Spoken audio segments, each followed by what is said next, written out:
Greetings out there in YouTube land, citizens of Earth and whatnot.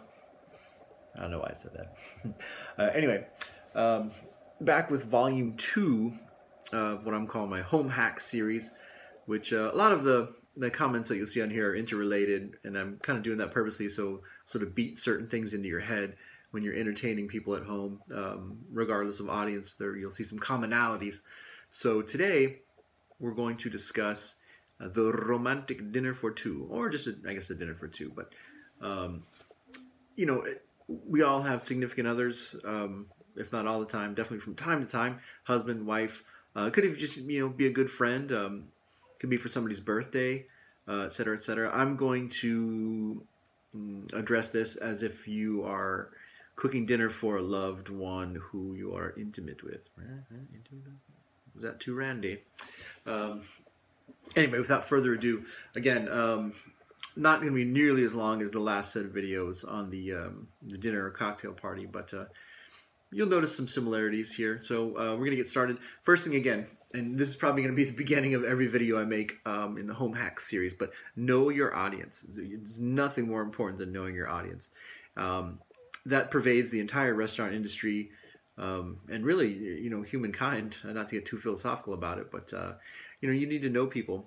Even if it's an adversary, you need to know your enemy, right? So that you can be prepared to defeat him.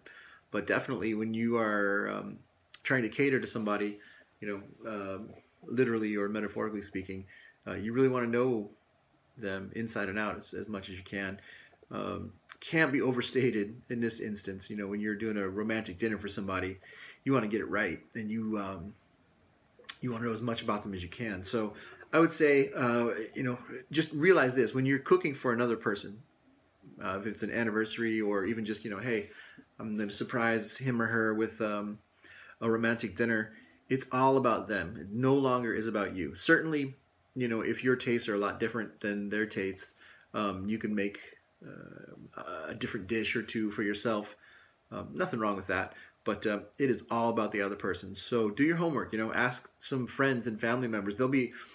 I've done this before. Trust me, they'll be more than happy to help you because those are their loved ones as well. A friend or a family member is going to offer lots of information because they're going to be excited that their friend or their daughter or their sister or their brother or something like that is having this awesome thing happen to them. So you can find out a lot about dining preferences, maybe something that they used to eat as a kid that they really loved, or something that maybe their grandmother or that their mother or something like that used to make that they loved. Something that they used to like in a specific region, or when they went on vacation somewhere that they really enjoyed. Lots of ideas can be garnered from just talking to some acquaintances, some friends, some family members. So keep that in mind. Also, not to be the bringer of doom, but if you fail in this regard, you can do some serious damage to your relationship. So just make sure that you're giving them what they want, right? Cross all your I's and dot your T's. Next, again, this is pretty much the same as volume 1, but and that's ambiance. Again, know your audience, know what they like, know what they don't like.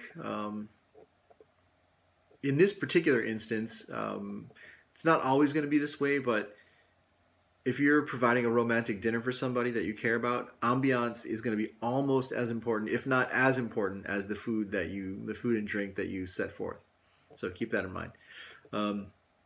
If you can, I think, I was going to say especially with women, I don't know if that's true. Again, I'm not trying to sound sexist, but I think people in general, how about that, enjoy the element of surprise. So if you can really plan a good surprise dinner, but again, make sure that they're definitely going to have that chunk of time available, that hopefully it wouldn't be on like a high stress day or in a high stress occasion.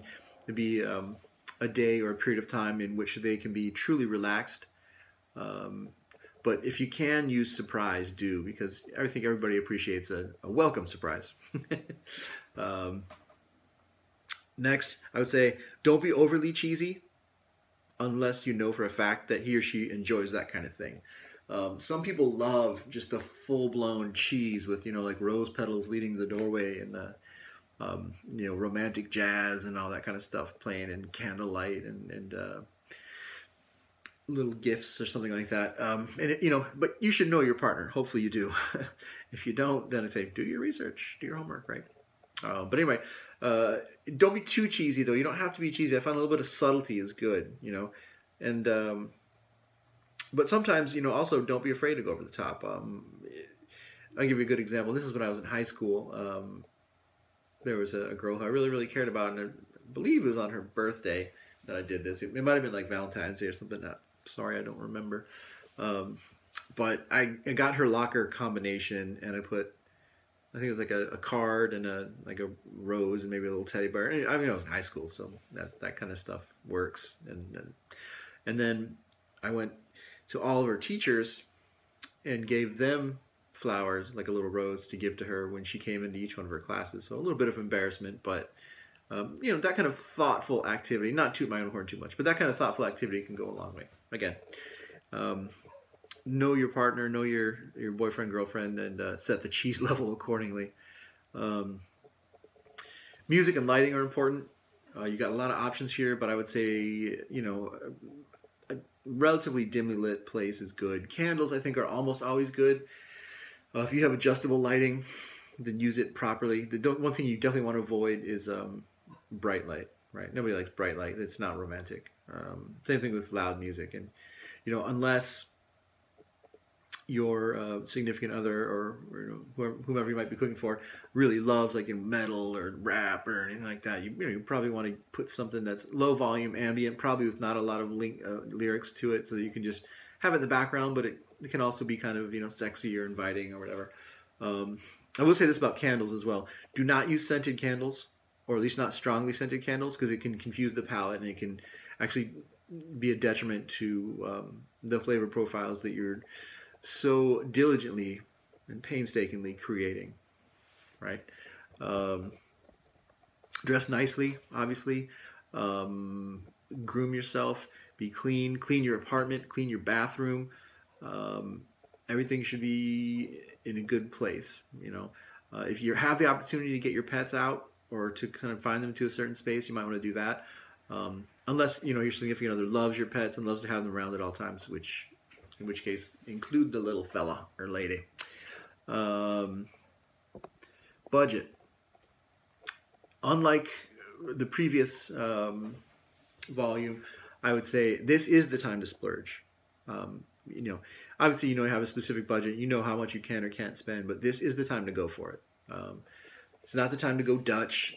If you have limitations, they'll understand. They'll know, because obviously, you know, they probably have some idea of your degree of affluence or lack thereof. But, you know, you can be smart about it. Like, maybe focus on one really high-end expensive item, and then, you know, structure your menu so that the other stuff is a little bit cheaper but still nice.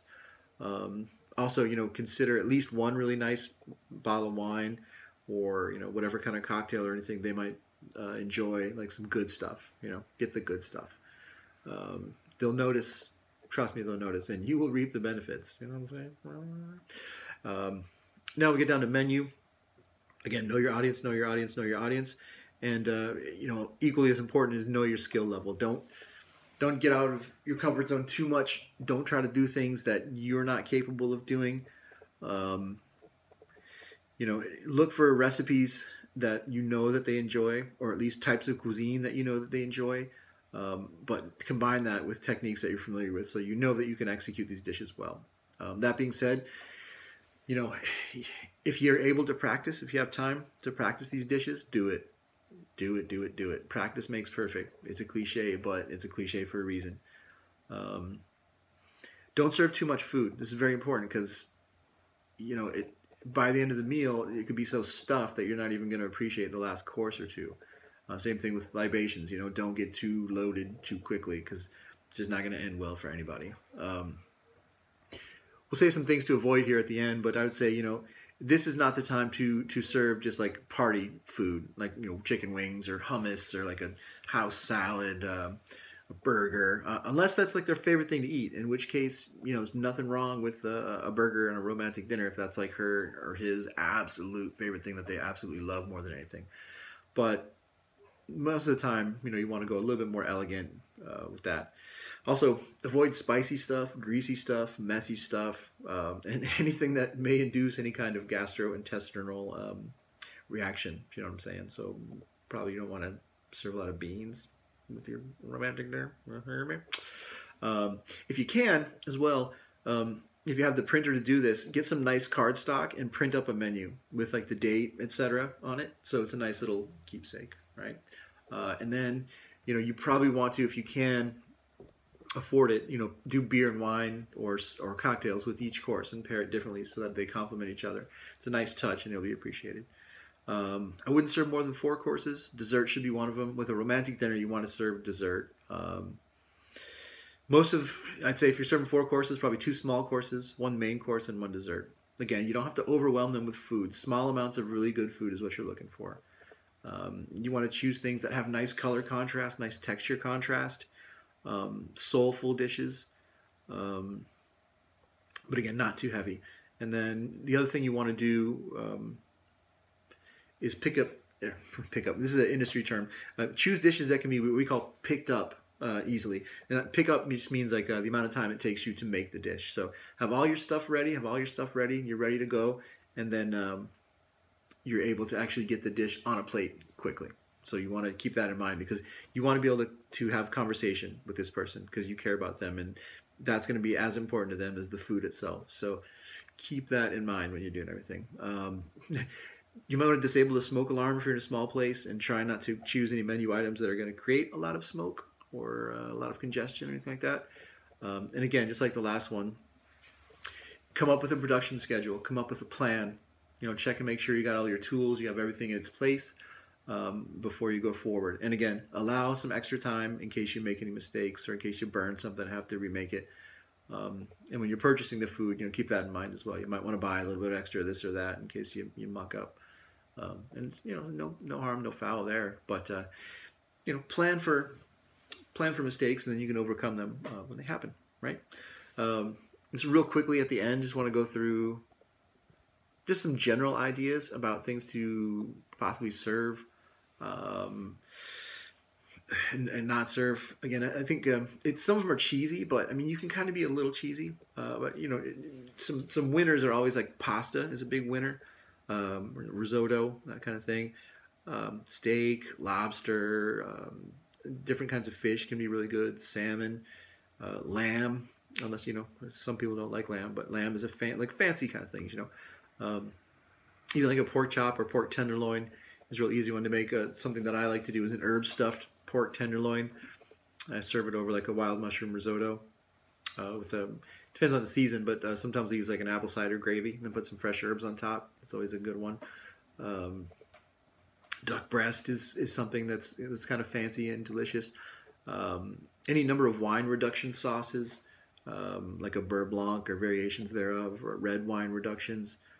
Things involving mushrooms, I think, are pretty romantic. Asparagus, there's certain things that they say asparagus makes you smell bad or whatever, but it tastes good and people generally like it. Cured meats can often be successful, like prosciutto or bacon, although I'd say in small amounts. Cream sauces, but you don't want them to be too heavy or too thick, and usually they'd be used in small amounts, but rich food that sort of gets you in that romantic mood is well appreciated. Velvety sort of purees, or like a cauliflower puree or butternut squash puree, or like a really nice Yukon potato puree, anything like that. But just just be careful. Nothing wrong with the classics. You don't have to go out of the box for this one. And then of course for dessert, I mean chocolate. You can do like creme brulee or like a semifreddo or fresh berries sabayon with some nice fresh whipped cream. Even do something dumb like chocolate covered strawberries and champagne, but like a champagne or some sort of dessert wine like a Tokai would be good.